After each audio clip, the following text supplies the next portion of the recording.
This is a coaster battle that you've all been waiting for. Fury 325, located in Carowinds Amusement Park in Charlotte, North Carolina.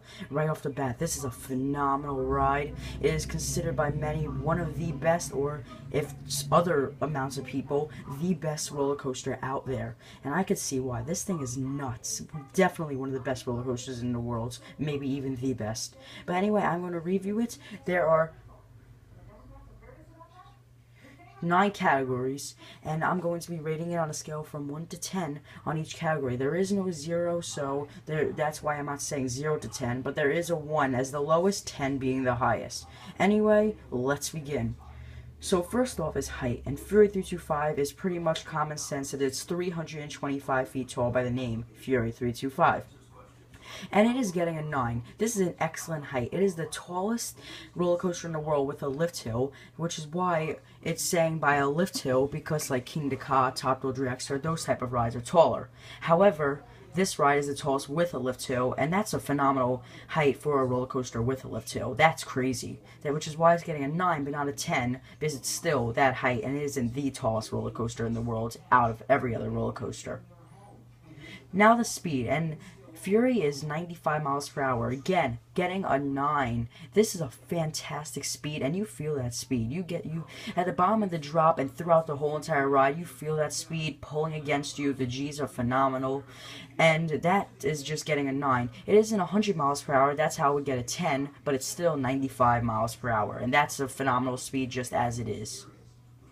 Next up is duration, and Fury 325 is, I believe, 3 minutes and 25 seconds, ironically, and I guess they were trying to make it seem like that to match up with Fury 325.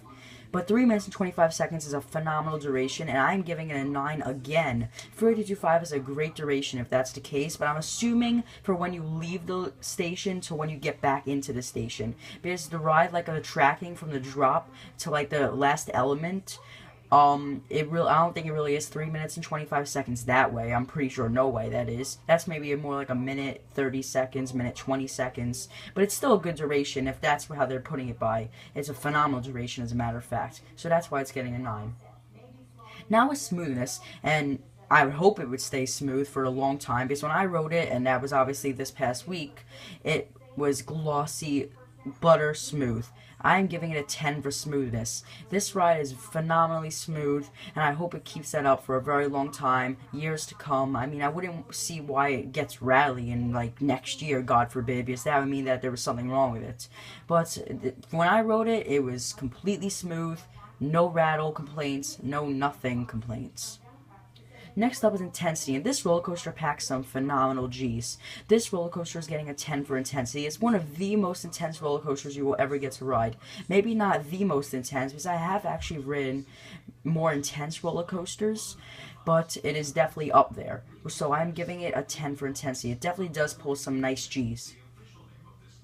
Now the airtime. This roller coaster is getting an 8. Now this roller coaster has more airtime than Leviathan and Millennium Force. Definitely more than Millennium Force. Definitely more than Intimidator 305. And a little bit more than Leviathan. But when it does give you airtime, the reason why it's getting an 8 is because the airtime that it does provide when it gives you airtime is very, very good. And I'm glad that it puts into that case. So the airtime is getting an 8. Not a perfect score though, because it isn't really about airtime. This roller coaster is more about the twistiness and the intensity, but that's fine and dandy. It's great. It's a great roller coaster no matter what. Now the restraints, and these are the clamshell, B&M, Hyper, and Giga restraints that you find on like Leviathan 2, Nitro, Diamondback, Behemoth, all those B&M Hypers and Gigas. And these are great restraints. I consider this a 10 in restraints. Sorry about that. I consider this a 10 in restraints. The restraints are greatly comfortable. They are just great restraints. Probably my most favorite restraints, not so sure, but definitely one of my most favorite restraints. Now theming, and this theming category is getting a 1. I love the stand that's at the front that says Fury 325, the huge structural logo, and it is great. But anyway, now this is the overall score. Fury 325, again, is a phenomenal ride. Definitely one of the best rides you ever experienced. This roller coaster might just be my new favorite roller coaster. Gonna take some time of thinking and thought, but I know it will go through as one of my favorites, if anything. And this roller coaster is getting a 10. This roller coaster is one of the best rides you'll ever get to ride. Most roller coaster enthusiasts like me consider it the best roller coaster they've ever been on. And I can't blame them. This roller coaster is phenomenal. It has everything a roller coaster should have. This ride is basically Leviathan, except bigger Leviathan. It's longer, faster, higher, more intense from what I see. But they are both intense and great rides, and definitely worth notice. But anyway, that was my review on Fury 5. If you like this video and look for more reviews, make sure to subscribe to my channel, Coaster Mania, and make sure to follow my Twitter, Coaster Mania, Coaster M Updates. Because I just made that, I'm looking to get it up there too. I post updates about parks that I'm at. I actually tweet live from them sometimes. But anyway, I hope you follow them, subscribe, comment, like, do whatever you have to do to support my channel. Thank you, bye bye.